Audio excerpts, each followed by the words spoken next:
Eric Ervin, you launched the Reality Shares Dividend ETF, the DIVY, back in December, and it's really beaten the S&P 500 ever since.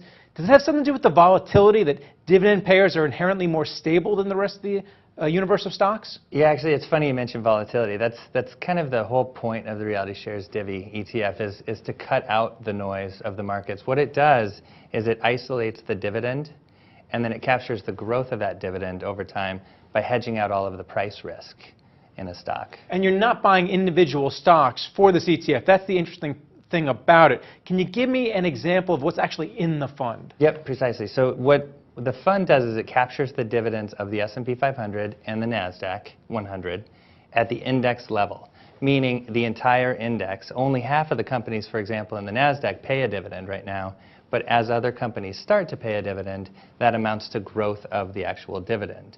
So the fund uses options and derivatives in order to hedge out all of the price risk and leaving it with only this dividend component and essentially capturing that growth. So for example, another dividend fund might have an individual stock, and you're holding either a future or an option as opposed to that. So why don't you explain once a little bit more how your fund differs from the other dividend funds out there? Yep. So every dividend fund that we've known up until this point, we've always thought of one thing, which is yield.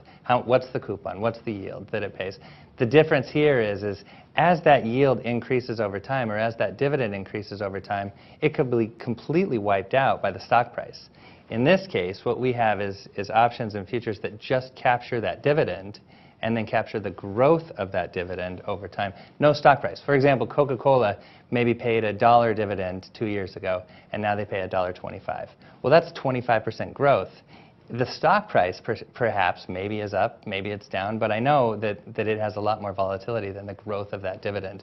So we would have just captured the growth of that dividend. And I'll assume you back tested this? Oh, absolutely. Yeah, this is a strategy that's been in the institutional marketplace for years, over 15 years, well over 15 years, in fact. So it's just never been able to be delivered in an ETF strategy that the retail investor could buy. So now you're bringing it to the masses. So what's next? Can you use this on international stocks, or is it harder because it's hard to tap those markets because once again, you're using futures and options? Yeah, absolutely. So the key is there a forward market for options or futures? Is there a large broad-based index?